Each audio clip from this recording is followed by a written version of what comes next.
Before we begin, I want to name why today's conversation matters right now. Burnout isn't just a personal issue or a failure of self-care. It's a predictable outcome of cultures that confuse worth with productivity, healing with optimization, and meaning with visibility. We're being asked to adapt endlessly, emotionally, psychologically, even spiritually, often without questioning the conditions we're adapting to. And not all adaptation is growth. Sometimes it's simply compliance with ways of living that quietly exhaust us. Understanding our nervous systems and how they respond to stress and self-care can help us survive, but it doesn't answer the deeper question of whether the lives we're organizing ourselves around are actually worth sustaining. This episode isn't about doing burnout better. It's about questioning the stories that make burnout feel inevitable and asking what kind of life and what kind of community we're actually trying to protect. Before we dive in, I just want to briefly note that there were some technical issues during this recording, and you'll notice some shifts in audio quality at different points. And we chose to keep the conversation intact rather than re-record it. So I just really appreciate your patience as you listen. And so with that, let's dive into the fertile dark. So many people talking about burnout. I mean, people describe burnout as an epidemic that's happening. Oh, yeah. And so it seemed like a good idea to be able to explore it together and talk about, like, what is burnout? How do we know we're burning out? How do we come out of it? Yeah. How do we prevent it? Yeah. Here for it, and so passionate about this, because you're absolutely right. It is a universal experience. I think everybody experiences at least once where they can say, I'm in burnout, I'm too exhausted to do anything, or my body is just so sick and worn out and tired, I can't do anything. I mean, we see it all the time in our profession, people coming in through our office, disconnected from life, depressed, not finding that joy or inspiration or anything anymore, and desperately wanting to get back to it. So yeah, absolutely, it's a universal experience. And I love what you said, where they're coming in looking for help, and they're like, some people seem like they're depressed, which is interesting because I feel like there is a difference here between I'm stressed out, I'm depressed, and I'm burned out. And like those three things, there's some overlap. For sure. But there is a bit of a difference. Also distinct characteristics for each. So I guess for you, how do you distinguish between those? Good question. I mean, a lot of it is looking at the person's life, right? What have you been doing? Where are you at? I mean, you're going to see burnout a lot more in overachievers, which, I mean, you're going to see depression and anxiety and all those other things too. But then the depression and the anxiety, the other neuroses are often a result of the burnout, right? So it's not that, you're treating depression per se, even though treating depression or anxiety or anything else would certainly help. But you've also got to address the systems in which the person is involved that have led to the burnout. True. So there are ways that when we're in burnout, that can then lead to symptoms of anxiety and depression. Yeah, I think so. Which is maybe different than people who are experiencing anxiety and depression separate from burnout. Right. Exactly. Okay. And may not be experiencing burnout at all. Yeah. That makes sense. Because when I think about, there are times when I've felt really energized, like just full of purpose, full of like life and energy and focus and intention, and like I'm really getting it. And also like the anxiety is real, which feels, at least in my experience personally, has been more of a trauma response than it has been other things. Yes. Yep, absolutely. Also, though, trauma can lead to burnout. Extended trauma, being stuck in traumatic experiences or stuck in the emotions cycle, right, without ever completing the cycle. Yeah, it's its own kind of trauma.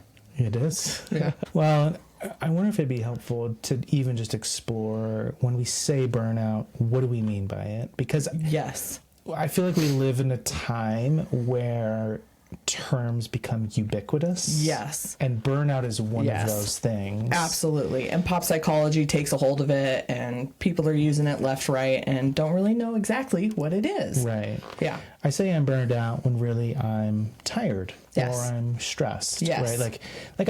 Because there is a time and a place where I've been doing a thing for a long time and I'm just at the end of my attention span and my body just needs a rest, needs recovery time.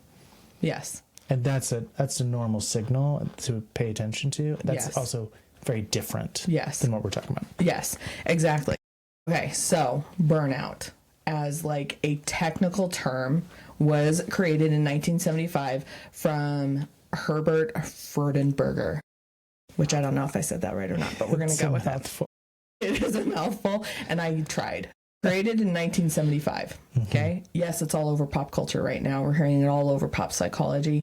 This term, though, has been around for a long time and has very specific criteria for it. Now, there are inventories out there which are just assessments that you can take, tests you can take to find out, what the clinical people are going to say if you're in burnout or not. So, you can find those online anywhere. You can ask your therapist about them. But here's basically the 3 criteria for burnout. Emotional exhaustion. So the fatigue that comes from caring too much for too long. Depersonalization, the depletion of empathy, caring, and compassion, and a decreased sense of accomplishment. An unconquerable sense of futility, feeling that nothing you do makes any difference. That's a rough one. Yeah. Okay, so I want to know, how did you know you were in burnout? Well, I think there were a few things that let me know. First, I got to this point where it felt like if I have to do anything else, I feel like I'm going to either explode or shut down. Yeah.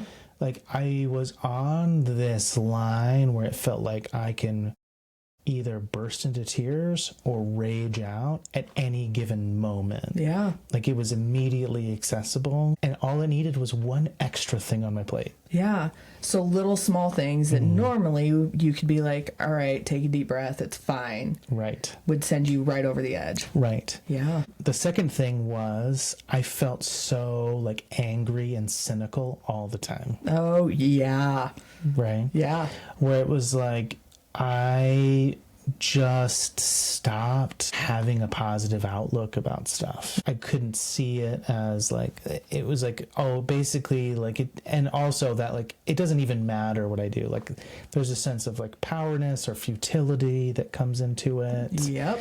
Where the world is screwed. I just have to suffer through it and try not to die. Yeah. And there's nothing I can do to have any reasonable impact on my circumstances. Ugh. Yeah. Yeah. Helplessness. Right. Yeah. And it was really hard. I remember feeling just so even with the podcast, I remember starting to get really cynical and really there was a sense of futility to it. Yeah. Where it was okay, I'm going to go push record and it's probably going to take me 10 tries to get this right. Ugh, yeah. And it's probably not going to turn out anyways. Yeah. And that wasn't good enough. I hate it. Of course, I can't even pick the right inputs to have a good recording session. Yeah. Just over and over again, those kinds of experiences where you just feel so defeated all the time. And the idea of re-engaging just makes you either depressed, there's a real deadening of things, or I'm really angry about it. Okay, here's my other question, which is really kind of 2 questions. How long do you think you were in burnout, and or how long do you think you were heading toward burnout? Honestly, I feel like I was in burnout for quite a while before I even hit the pause on the podcast. Yeah. So it really stemmed from when I was starting to try and do my internship hours a year prior. Wow. Or at least it was a minimum of a year prior. I was in a PhD program, and then I'm applying but I'm pursuing a license, a counselor license. Right. Not a psychologist license. Right. And I'm applying to all these sites, and they're all giving me the same response. I can't supervise you because you're a PhD student. Ugh. which I didn't ever understand that, but it was okay. Yeah. I also was getting to this point where I kept asking for my school to offer me really specific coursework from the course catalog. It wasn't like I was saying, give me these random things. Yeah. It was saying, this is in the course catalog for depth psychology, and I haven't seen you offer it yet, but it's in the course catalog. I want you to offer it. And it was never being offered. That's so frustrating. Yeah. And so I was doing this and doing this and doing this. And I had planned on leaving my job like over the summer. I had done my last teaching gig over the summer that I didn't want to do, but I did it anyways. And I was like, it'll be all right. And I was like, that's my last time ever teaching, and celebrated. And then in a span of like a month and a half, I switched from a PhD to a master's program so I could get field work. I had to go back to teaching. I actually got a promotion, so I became an administrator. My boss told me I had to keep teaching the same number of classes I was teaching. In addition to all the administrative and responsibilities. And I had to take on the role of training new teachers and mentoring teachers. Oh my gosh. So I actually have increased my workload. I had to travel up to Salt Lake City for a training, and they were like, yeah, we're also not going to give you a raise for this. Oh my gosh. Right? So I'm like doing all this stuff, I'm getting piled on and piled on and piled on. I'm expending so much effort, expending so much energy, and I keep not getting meaningful outcomes. This is such a relatable experience that I think is like, now listeners can correct me if I'm wrong, because I really only know these two industries of teaching and of like caring work, what we do as counselors, that one of my colleagues referred to it as a pyramid scheme. Okay. I'm curious about this. Yes. Where like we do what we do, we love what we do, but we keep getting, like, the better we're at it, the better we do at it, we keep getting more and more responsibilities within it. And like we keep recruiting other people to do it because we love what we do, but like we are not getting compensated. Right. I actually heard somebody talking about this yesterday, where they were talking about how there are certain professions that they have an altruistic nature to them, like these caring professions. Yes. Nurses, social workers, counselors, therapists, teachers. Exactly. Yes. And the altruistic nature of the job leads people to say, but it's for the kids. Yeah. Wouldn't you do this? It's for the kids. Yeah, it's for the greater good. And the truth is, I would do this for free. I love it. And I got bills to pay. Right. And it is exhausting living in this like capitalist hellscape that we live in right now. Well, and it reminds me of this book called Drive by Daniel Pink, where he talks about extrinsic versus intrinsic motivation, because we're talking about being intrinsically motivated. Like we have to have this internal battery that's charged enough to give us the energy we need to be able to exert the effort we're trying to do, to accomplish the things we're trying to accomplish. There needs to be some energy on the inside. Yes, of course. And he said one of the things that is essential to take somebody from the carrot and stick version of extrinsic motivation to the intrinsic motivation is that you have to do things like take concern of subsistence off the table. Yes. Like I hate it. Yeah. But making enough money can never be a question. Yes. Because as soon as it is a question, I no longer can be intrinsically motivated because I'm always concerned about paying the bills, having enough food, taking care of my kids, whatever it is. Yeah. There are very few people that I know of within teaching and within counseling, therapy, whatever, who are doing it alone. Like who are single. I know me and I know one, like maybe two other people that are doing it without a partner who is also helping them to subsidize their lives, because it is exhausting. It's exhausting. Yeah. Well, and like we've seen that in our house. Yeah. Right? Like where, you know, like we had the experience of going from 2 incomes to 1 income. Yeah. Having enough to pay the bills with a single income, provided that there is less self-care, There is like less comfortable scheduling, like more demanding scheduling, I think is a better word for it. And also a lot more hustle. Yes. And stress. Yeah. To the point where the other day the conversation was like, I really need all this school paperwork to get turned in because this is killing me. Yeah. Oh, yeah, absolutely. I was thinking too of even all the people that I know have done it as a single person. Every single one of them, myself included, has had help, whether it's family, friends, like has had some kind of monetary and other logistical help, because there's just no way. Our system is not set up for it. Right. Especially if you live in a place where it's so expensive to live that you need 2 incomes to live there. Absolutely. Then you put yourself as a single income provider in that place. Yeah. And now all of a sudden you got to hustle so much. Yeah. Right? Like one of our friends who is just an amazing human being, single parent, 3 kids. And anytime I reach out where I'm like, hey, look, I can't pick up my kid from school. Yeah. Can you help? Always there in a heartbeat. Yeah. Also works like 3 jobs. Yeah. Always is always on the go. Yeah. Like always, where it's like, how are you managing this? And you just see it in their eyes. Yeah. Like, you look exhausted. Yeah. Yeah, it's rough. I get asked that probably at least once a month. How do you do this? By my boss, no less. Bless her. I love my boss. She knows how much I get paid, though. And she asks, how do you do this?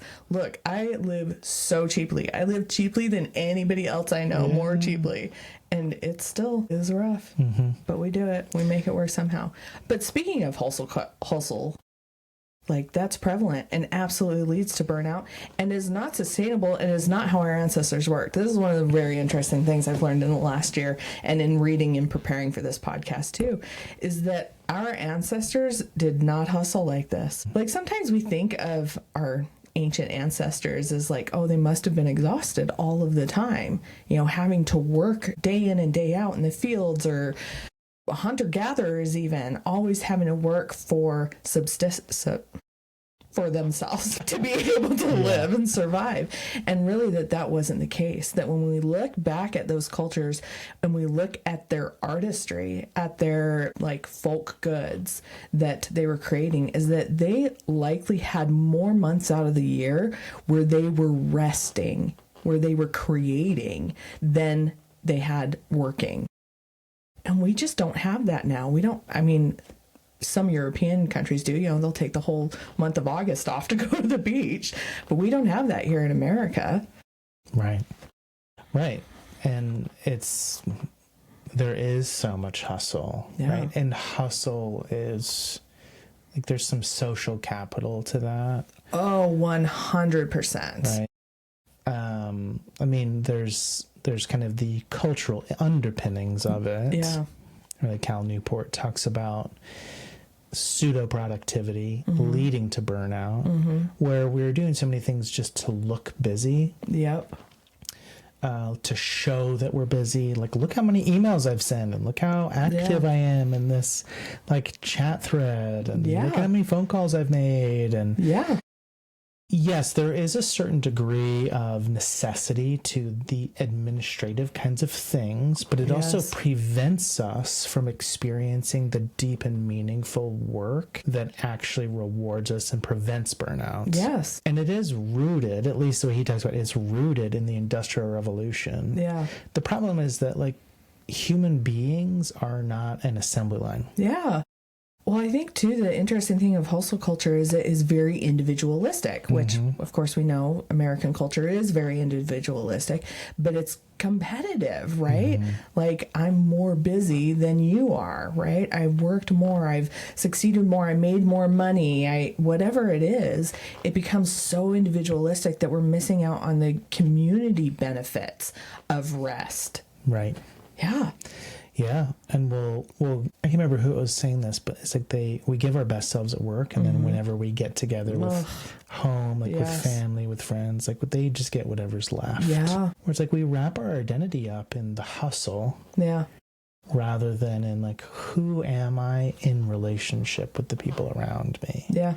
this balance of individual and communal. Yep, absolutely. 100%. Yeah. Okay, so when you realized you were in burnout, what was the first thing you did? I just started cutting everything out. Yeah. Yeah. It was like I just started shutting stuff down where I was like, I can no longer do any of these extra things. Yeah. So I did like a mental inventory of what are the things that I find the most fulfilling and rejuvenating. Okay. And I basically said I can handle 1 to 2 of these things. Okay, so things that fill your bucket. That's right. Okay. Now, typically podcasting would fill my bucket, but it was becoming an energy drain. And so it started to have a more balanced place where, yes, there was filling my bucket, but there was also drawing from it as well. And so I had to say, what are the things that only fill my bucket? Yeah. And I was left with, I can spend time with my family. Yeah. I can spend time with select friends. Oh, yeah. I can play D&D. Yes. And that's about it. Yeah. And so for the last year, I've basically done internship and school, which were, internship is beautiful in the way that it's like a nice balance of like, yeah, there are some things that are like a draw, but it mostly is very rewarding. Yeah. School, I would say, is similar, but it's more of a draw than it is a reward. Percent. But it's like family, the friends that I've been able to spend the most time with, and then D&D, like those 3 things, it's like 95% in the bucket. That's amazing, though. Like, honestly, being able to like pare down to so few things, 3 things outside of like your basic work that you got to do to, you know, be able to exist in this capitalist hellscape that we live in. Yes. But to pare down to 3 things, that's actually really beautiful. It was really hard too, because I feel like it's hard for me to sit still. Yeah, thank you, ADHD. But I even found like I had an unhealthy relationship with exercise. So I had to find other ways to do movement that that didn't require me to engage with this unhealthy relationship of exercise. But it's like, it was really hard to do that. Yeah. To do any of those things. Because it's like, I really want to do these other fun things. Right. Like, I had to be really careful and intentional with how I structured my mornings and how I structured my evenings. I had to have a lot of time where I wasn't with other people. Yeah. Yeah. So, I mean, sometimes my morning, I would go for 3 hours without talking. Wow. Like, I take my kids to school. Yeah.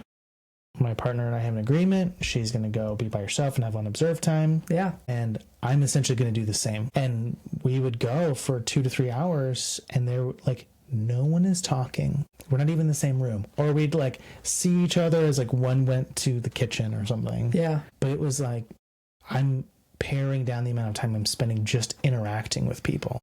Amazing. For an ADHD extrovert, like, I'm like genuinely so impressed. And also, what a great way to reset your nervous system. Like, an extended period of time like that, absolutely reset your nervous system. Totally. I mean, there was a real challenge to it. And there were definitely times where I overexerted and I felt it. Yeah.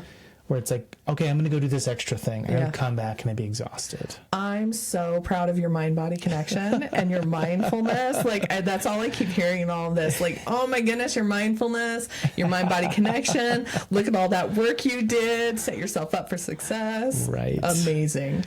Well, the last, however many years of therapy, we talked a lot about mindfulness, building the mind-body connection. That, and also like allowing myself to give myself space to be present.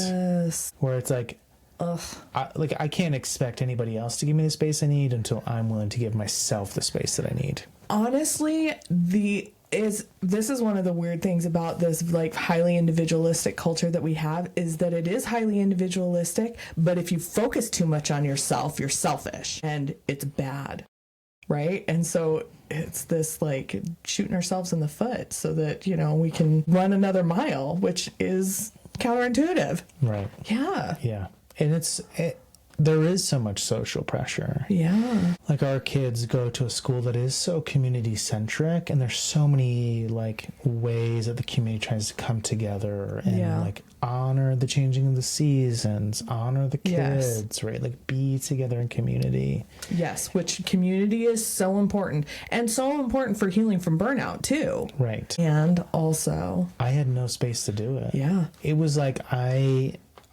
still have like a list of things that I was supposed to have done 8 months ago. Yeah. That it's like, I haven't been able to do that. Yeah. Because every time I sit down, my system crashes out. Yeah. Yeah. Okay. Amazing and beautiful. This is the other thing though, is community so important, but our need to be intentional and mindful about community and what communities we're giving to, what communities we're allowing in, whatever else, which you were doing that. You said you had your friends that you could spend time with and your D&D, like community. Good job. Mm-hmm. Yeah, that was really all I could do. Yeah. And it wasn't until, I don't know what, I think the last like few months, I started doing a D&D game just for me, where I get together with adults. Most of the time I play with kids. Yeah. But it wasn't until recently that I started playing with adults again. Yeah. As a way for me to just have a good time. And there was a point in there where I was like, I actually need to take a week off. Because it's like, I'm too tired. Like, I'm getting cynical again. I'm getting really angry again. I feel like if this person says one more thing, I swear I am going to like flip the table and storm out.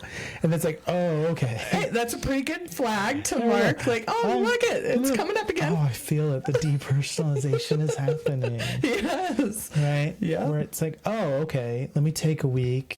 It's great. It's holidays. I hurt my back. Like I can just say I don't feel well, or I've got a family thing, and that's great. Yeah. Like I've got some good, easy justification to say like I need a week off. Yeah. Okay. So then this is perfect to transition into the rest we need to heal burnout, to heal ourselves. Okay, so in preparing for this, and one of the books I read, we've talked before about the process of going from caterpillar to butterfly and the goose stage. We love this, right? This one I heard was a lobster metaphor, which I thought was so good. I love it. Okay, so when lobsters grow too big for their shells, what they do, and now if there are any lobster biologists out there listening, they're like, this is BS, this isn't how it happens, feel free to correct me, or don't, because the metaphor is just good enough. Okay, but so when a lobster grows too big for its shell, what it does is it goes and it crawls under a rock, into a small space, into a cave, where it can then shed its shell and grow a new one. And so the lobster rests when it's vulnerable. And that's how it grows a shell that then fits it, which I think is so great. Like, what a great metaphor. When we grow too small for something, we got to shed it, but we got to rest and we got to protect ourselves during that time. Yeah, we really do. I think that's so important, right? Of being able to say, like, burnout is a vulnerable stage to be in. Absolutely. Like, you can do a lot of harm if you continue to push yourself too hard. Oh, yeah. Like, sometimes you can lead to, like, adrenal burnout. Oh, yeah. You can lead to chronic illness, pain, inflammation. Yep, absolutely. Autoimmune disorders, all of the things. Yeah. Yeah. Ask me how I know. It's fine. Well, I am curious for you, like, if we're to take this, like, what are the strategies that you use to be able to take care of yourself? Because this is something that is so important for you, because you are a single income provider, right?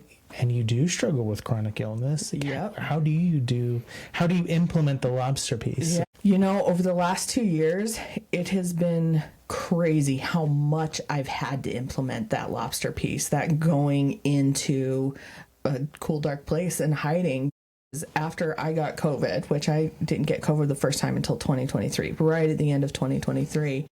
And after COVID, I developed POTS, which is a nervous system disorder. Your nervous system just stops working. It's your parasympathetic nervous system, which is responsible for heart rate, temperature regulation, and digestion. And it just stops working. And of course, you know, that's a spectrum for everybody that depends on how bad it is or not. For me, it's kind of right in the middle. It's not awful, horrible, terrible, but it's certainly not a walk in the park or anything. And then I've also been dealing with inflammation since COVID, which I think is part of long COVID symptoms, but who knows for sure. And so I have had to pare down so much of what I want to do and what I'm able to do, even hanging out with friends that I love and adore and want to spend time with and want to connect to. There's some days that my body just will not do it. And so yeah, you've got to be so intentional and deliberate with your time, with your energy, with what you can do, and finding that balance of, yes, I have to work. And also, I still have kids that live at home that I want to spend time with, that I want to hang out with. I have friends that I love and adore that I want to spend time with. I have a family that all live fairly close that I'm close to. I'm a part of other communities that I want to give my time to. But man, you got to be so careful about what you're doing and just being, again, more intentional and deliberate with every single piece of your energy that you are outputting. I wonder, as I'm thinking about some of the stress that comes up for me around honoring that need to go do self-care. Yeah. And I'm curious, like, if you experience any kind of interpersonal stress around it, and then how do you navigate that? Yeah, I think I definitely did towards the beginning of 2024, right after I had gotten COVID and I didn't know what was wrong with me. There was a lot of, yes, I didn't know what was wrong with me, but that question, what's wrong with me? And not even just like physically, but like, why can't I do all the things I used to be able to do? And why can't I stand being around these people now that I used to love to be around? And it becomes then an ethical, what's wrong with me? Like in this deep internal place, and not a what's wrong with society, what's wrong with the systems I've been a part of, what's wrong that makes me feel like there's something wrong with me, that I'm wrong at a very deep core place. And that's a hard thing to grapple with. Yeah. And it's interesting, right, that we do so often go to the what's wrong with me, that like shame oriented space of something must be wrong with me. Yes. Rather than my body's giving me a signal right now. What do I need to be okay? Yeah. And like, what are the things, like, what are the external things that are leading me to here? Yeah. And even like, how am I needing to be more responsive to my internal signals? Yes. Yeah. We just shame it on. Yeah. Which is, so this is an interesting thing to bring up, I think, right now, is the medical model of disability versus the social model of disability. The medical model of disability says there's something wrong with you, medicine can fix it.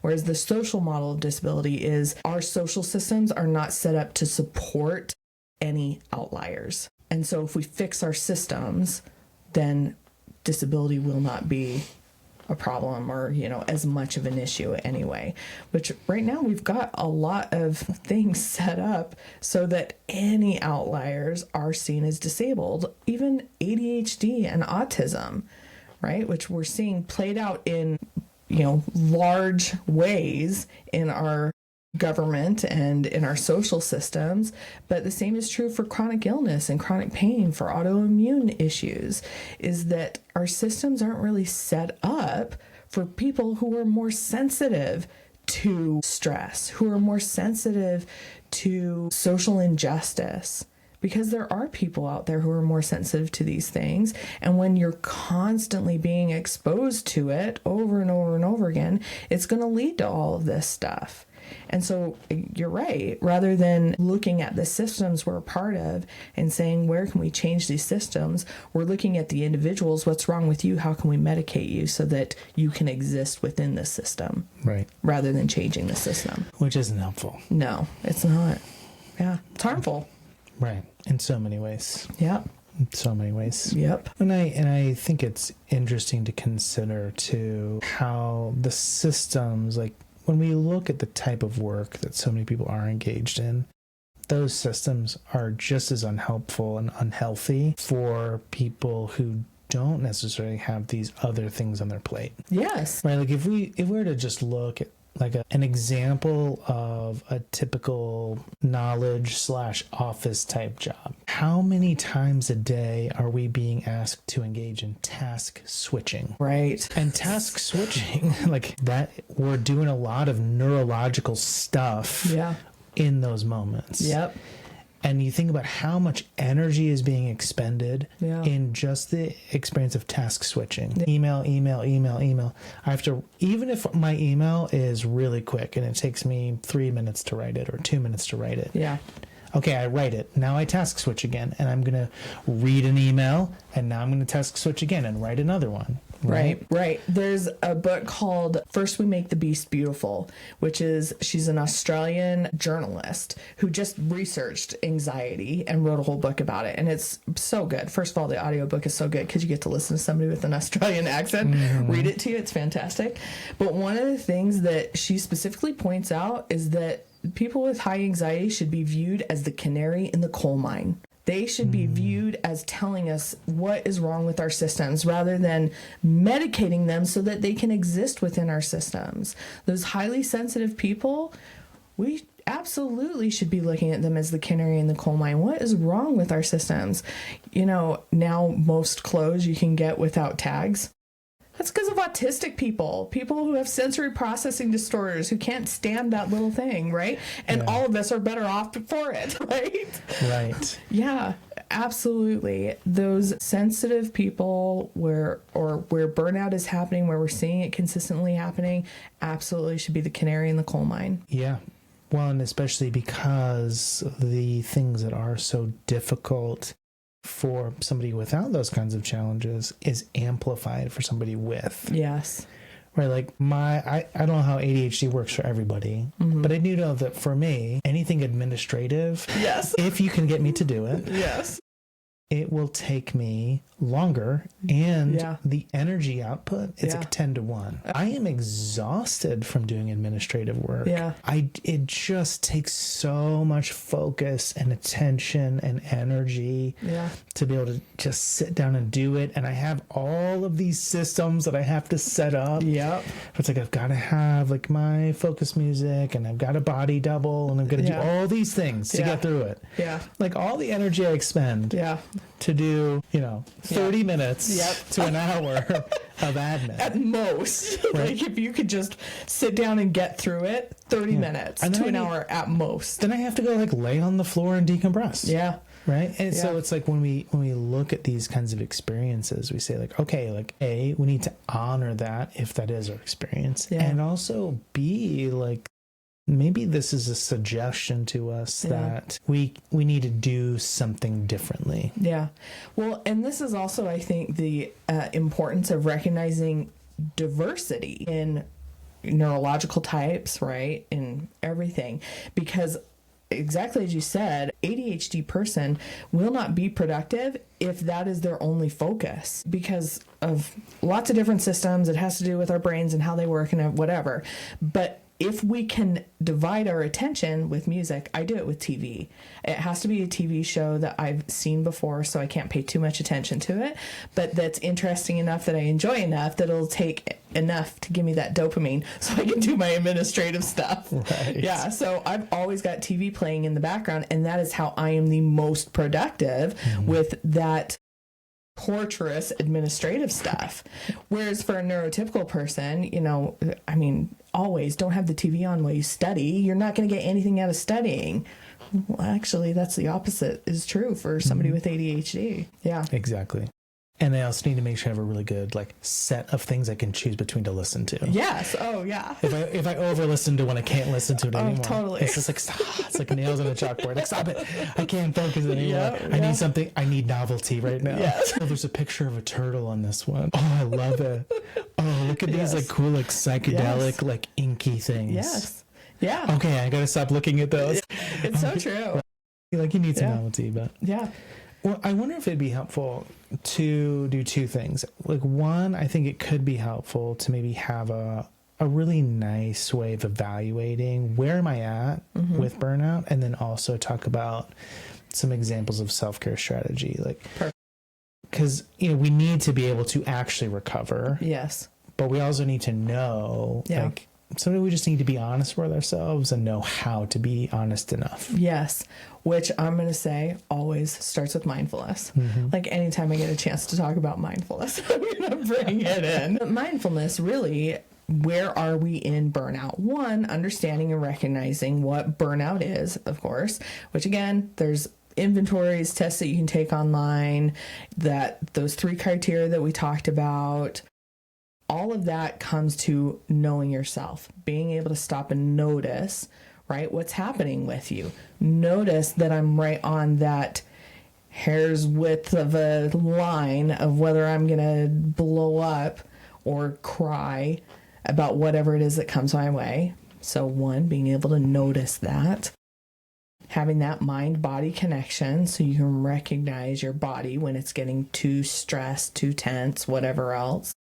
Those are going to be, I think, the foundational, like, most important pieces for recognizing burnout. Yeah, those are so helpful. And I love the questions that we can ask ourselves too, of like, do I feel like I could burst into tears at any moment? Yeah. That's a huge red flag. Yeah. Do I feel like I could explode at any moment? Yeah.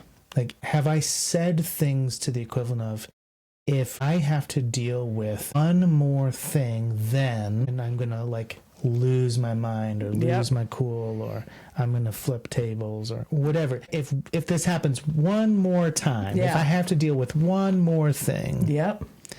Like, those are really good ways of knowing that we're in that emotional overwhelm. Yep. If you are literally crying over spilt milk, you might need some rest. Yes. Yeah. It's a great way to do that. Yeah. Sometimes I love the mindfulness piece of even just learning to recognize like how much tension is being held in my body right now. Yeah. Like, I know, like, earlier today I was just doing a little body scan and I noticed there was like 2 points in my neck and 1 point in my back and this place in my hands and this place in my shoulders. I was like, oh, I'm really carrying a lot right now. Yeah.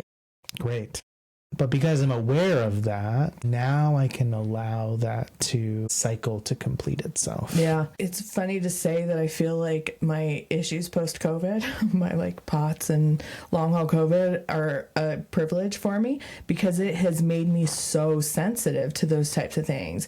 I know immediately when a flare is coming on because my cheeks get warm and my toes get cold. Interesting. Yeah. And I know that like my body is gathering all of that energy right at my core to like keep me safe. And so I have to go and lay down, and I will go and lay down for hours until my body regulates again. I've had to get so sensitive to those types of things. Now, I think anybody can do this again with mindfulness, with building the mind-body connection, with meditation, all of that kind of stuff. But really, that's the key. Learning your body's triggers, learning your body's tells, right? Like, I'm holding that tension. I know I got to relax. I got to take some time to myself. I got to go lay down on the floor and let myself regulate for a while. Yeah. Well, and one of the things that I've even noticed too is when I'm really in that space of I'm either in burnout or on the edge of it, when somebody asks me to do something, I almost feel like I'm starting to have a panic attack. Oh, yeah. Like my heart rate increases, my respiration gets shallow and rapid, and I almost feel like I'm like shaking just a little bit. Like my anxiety spikes. There are these tells from my body, and it's around like little things too. It'll be like, hey, can this person come over? Or hey, can you do this thing? That normally is no big deal, and all of a sudden I feel like I'm about to have a panic attack. I'm like, I don't know why I feel this way, but something feels wrong. Yeah. And then I get to take a moment to check in with myself and say, what's really happening? Yeah. Yeah. Where I'm spreading myself too thin. Mm-hmm. Yeah. Something needs to give. Yeah. I had recently friends went out one night, and I've been trying to be so much more intentional and deliberate about connecting to community because as a single person, like there is some loneliness there. And I was just like, I want to connect with my community so much, but I just know I'm not going to be able to go out tonight. I'm going to be in so much pain. I'm probably going to have a flare because of it. And like, I just can't.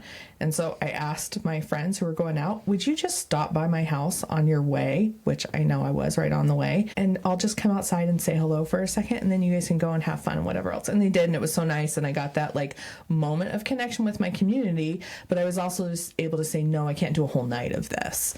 And I went to bed and I relaxed and had a little mini flare instead of big, huge, giant flare like I knew I was going to have. Right. Which is such a good level of awareness and also like a way to be able to advocate for what's needed. Yep.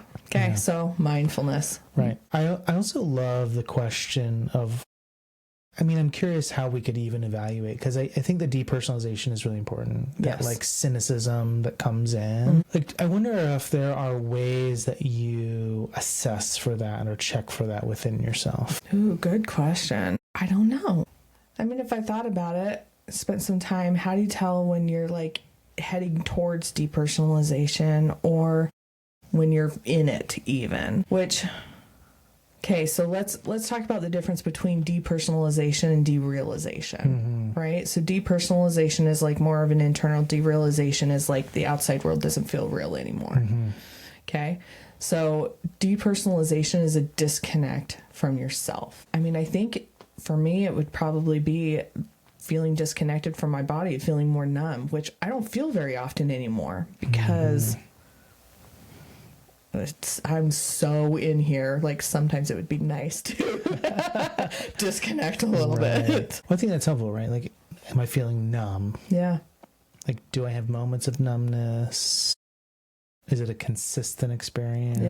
Because there is like an importance of people who have experienced a lot of trauma to be able to like disconnect. Yeah.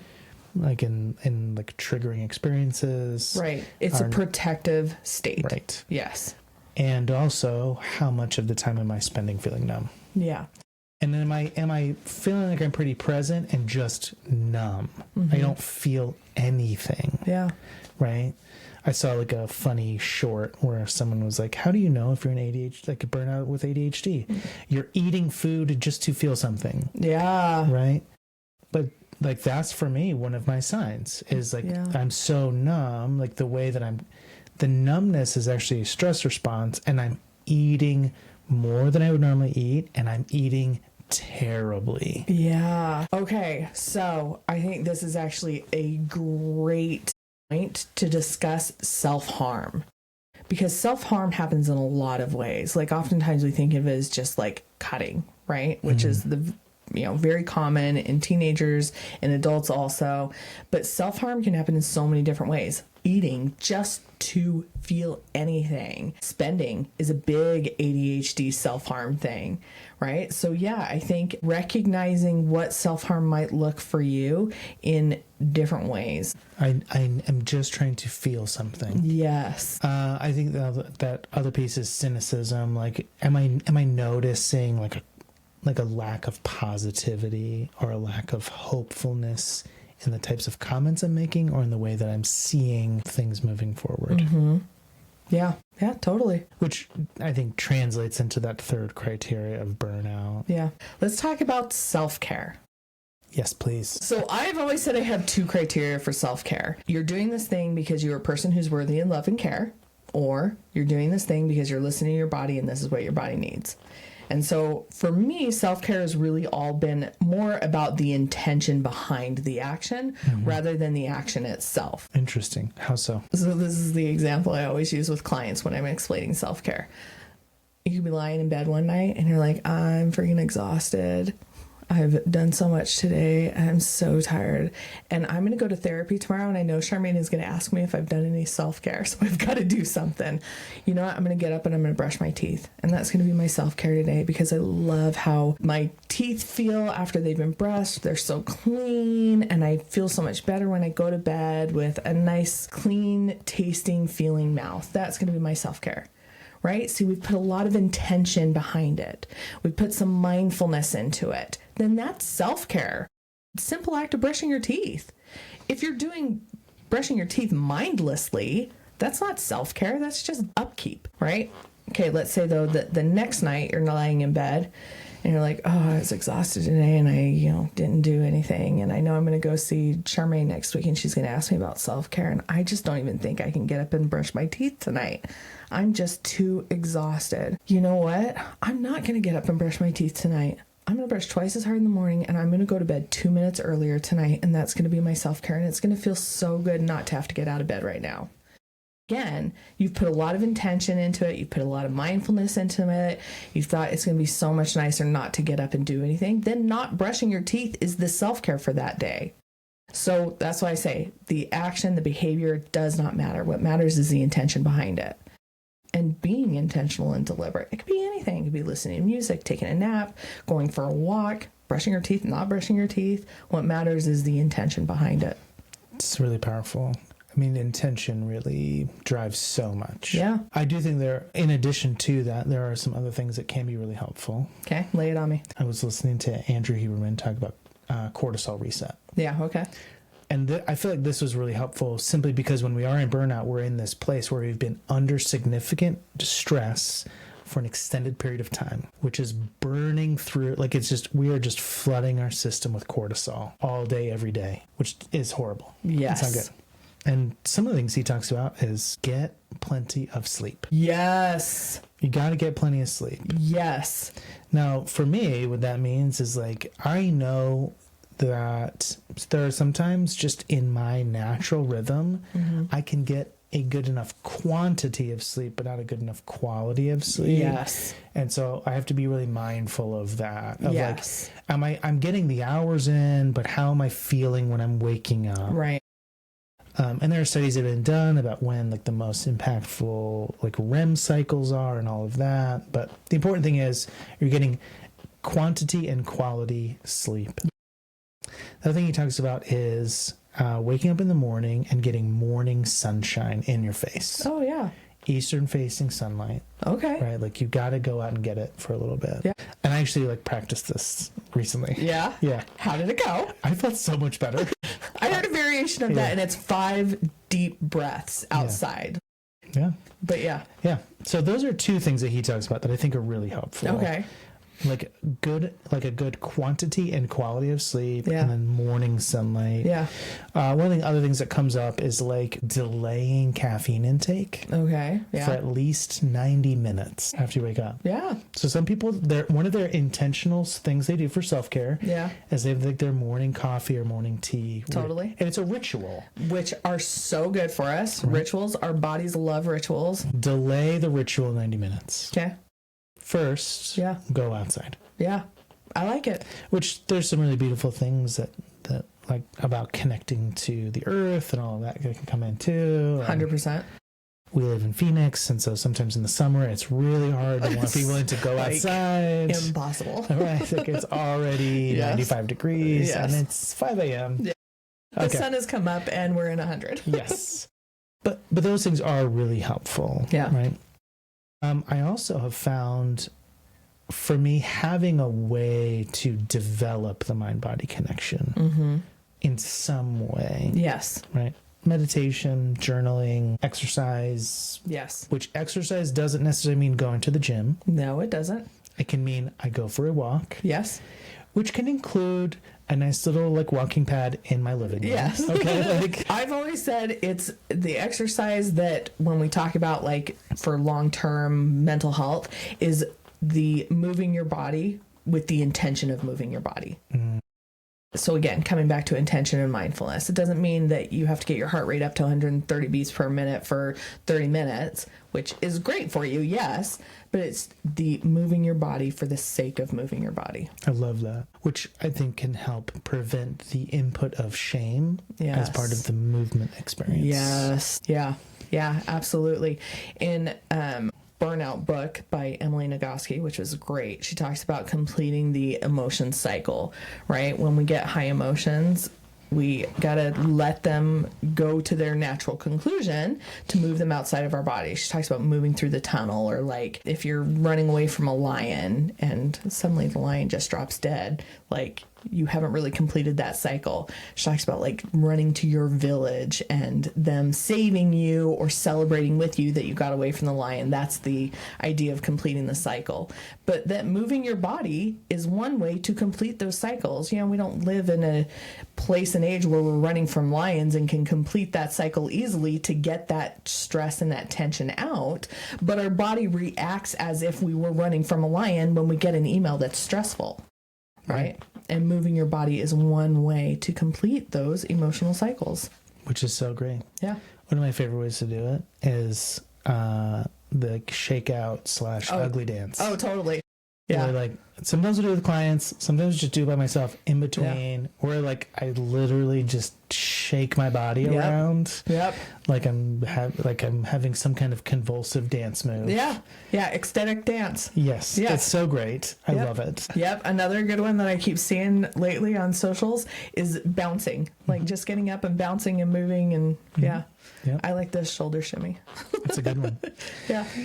For anger, because a lot of times anger gets stuck for people. Yep. A good one I like, and that I often do with people, is we do some pillow violence. Oh, fun. Yeah. So we take one of like the random cushions on the pillow, on the couch, like just like a random pillow. Yeah. And we like full bodied like beat the crap out of the couch with this pillow. Yeah. And sometimes the couch cushions are coming off. Yeah. Like I had somebody one time who like the seat cushion came off and they dropped the pillow and picked up the seat cushion. And we're just like beating the couch with it. Yeah. And I was like, yeah. Get it. Yeah. Get it. Yeah. Okay. So another interesting thing that the book suggested and talked about the research behind it was visualization. So like me, I deal with a lot of information, a lot of inflammation, and a lot of pain. So exercise can be very hard for me. And there's lots of people out there like that who have, you know, disabilities of one form or another that make exercise hard. And so using visualizations and progressive muscle relaxation, imagining, well, first doing the progressive muscle relaxation and finding where you're holding your tension, focusing on that, and then imagining beating the lion. Imagine beating the pillow. Imagine running away from the stress of whatever it is, getting to your community where they embrace you, where they hold you, whatever. But that using the visualization along with a progressive muscle relaxation can have the same benefits as doing the actual physical exercise. I love it. Yeah. It's so helpful. Yeah. Our brains are amazing. They really are. Yeah. It's pretty great. We've talked a little bit about community, and I'm curious, how can community help us to like recognize and recover from burnout? Oh, good question. There's so many ways, but our bodies have evolved to connect to others. We have empathy, we have mirror neurons, we have those things in place to live as communities. Connection, face-to-face connection, even virtual connection gives us good chemicals. Like it just does. The science is there that we need our communities. We need intentional and deliberate connection. We need to feel safe. So yes, connecting to people that you love, that you trust, that you can be authentic with, so important. But even connecting to strangers in positive and meaningful ways can also be just as important. So telling your barista thank you, complimenting somebody's shoes on the ride to work, even those kinds of connections can do so much for building our sense of belonging to wherever we're at. So positive, meaningful connection in whatever way that happens helps so much. And there can even be like a co-regulating experience with it. Because often when we're in these states of like emotional intensity where there is overwhelm happening, we need somebody else's nervous system to help us out. 100%. I keep seeing on social media recently, I want to say it was Viking way of regulating systems after battles. And I think they called it pulling them back from the battle. But basically, this is an old thing that was eventually outlawed because the church saw it as, pagan witchcraft, as always happens. Right. But what they would do is the person who was dysregulated, they would lay down on the cold ground, which cold ground on your back, nervous system regulation, helps to calm your vagus nerve. The person who was assisting would lay their hand on their chest, which chest contact gives you serotonin. And then would whisper in their ear, it's on Instagram and I might be able to find it quickly, but they would whisper in their ear something, I can't remember what it was, but then they would just breathe slowly and deeply. But it was a thing that they would do together. It was building community, it was building trust, and it was also recognizing and seeing, I see that there's something wrong. I see that you're struggling. I'm here for you. I'm going to sit in this with you, and I'm going to help you come out of it. That's that co-regulation piece. So there's so many different things that go along with this, but it was all based on community. And how important that is, connecting to others. It's so important, especially where there is so much shame that is coming in to our systems. Community can be the antidote to the shame. Yes. Where the message is something is wrong with me, and sometimes we need somebody else to say, nothing's wrong with you. Yeah. And then to honor that by supporting you. Yes. Which is also why representation matters so much too, right? When I can speak authentically and honestly and openly about what it is I'm struggling with, almost every single time I've done that, somebody else has said, yeah, I get it. I see you. I've been there. Yeah, I know what that's like. I experienced that also. It's the worst, which is so helpful for me anyway, for not feeling alone. Because that's so hard when you're in the trenches and you're like, this sucks, and I must be the only person who has ever experienced this, and nobody understands me. And somebody's like, oh no, I get there. I've been there. It's okay. It gets better. Thank goodness. Okay. Yeah. It does take a lot of courage to be able to ask for that, but getting that is invaluable. Yes, hugely. Yeah. To be able to have somebody say, like, I can see you and honor what you're experiencing. You're not crazy. It's not in your head. There's nothing wrong with you. Like, I can help you out of this too, even if it is simply to honor and be with you. Yeah. Yeah. I've walked this road before. I'm going to walk it with you, and I'm going to point out some stuff along the way. It's not all terrible. Right. Which, hustle culture would say, like, do it on your own. Like, grind. Yep. Like, if you feel tired, you're just lazy. Suck it up and get back to work. And it's like, really what we're saying is stop and check in with your system. Yeah. You might be tired. Yeah. Great. Okay, like, are you just needing to do, like, a 10-minute break after 90 minutes of work? That's actually really helpful. Yeah. Do that. Yes. Have you reached your limit for the day? Honor that. Go home. Don't take your smartphone out and continue to work after you've left work. Yep. Right?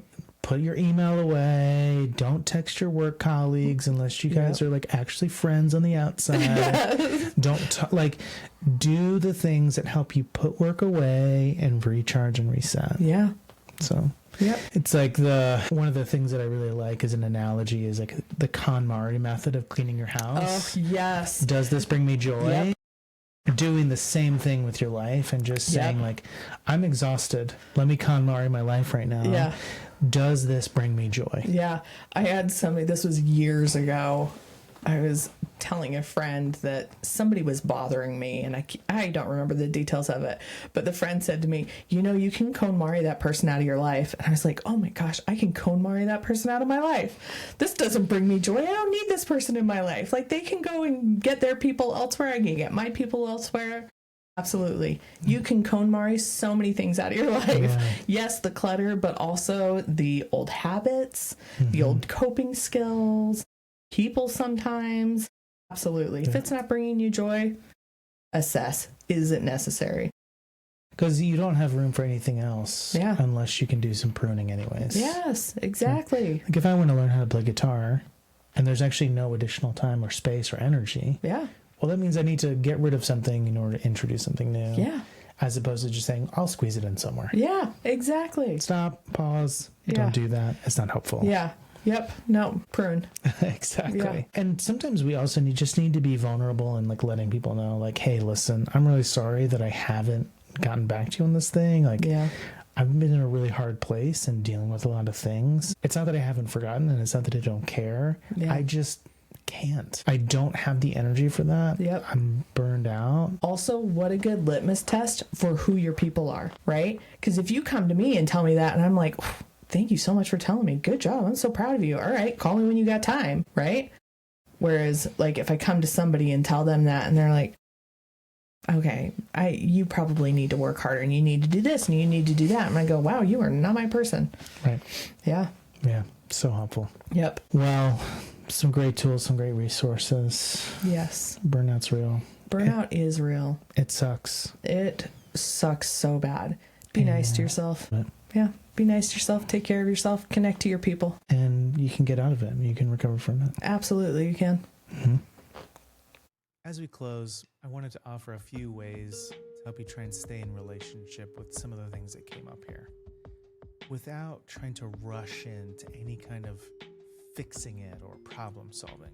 You might begin by working to notice where exhaustion shows up most consistently in your life right now. Not just physically, but also emotionally or relationally. You could even ask yourself gently, what am I adapting to that I haven't intentionally chosen?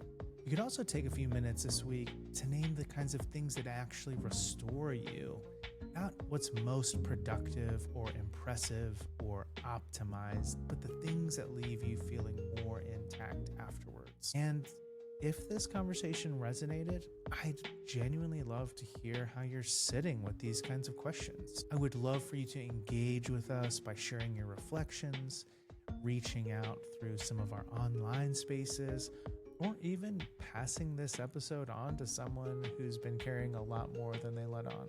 Just remember, burnout doesn't resolve through insight alone, but honest inquiry can be a meaningful place to begin. So, from us at the Fertile Dark, thank you so much for listening. And as always, keep delving deep and embracing the journey.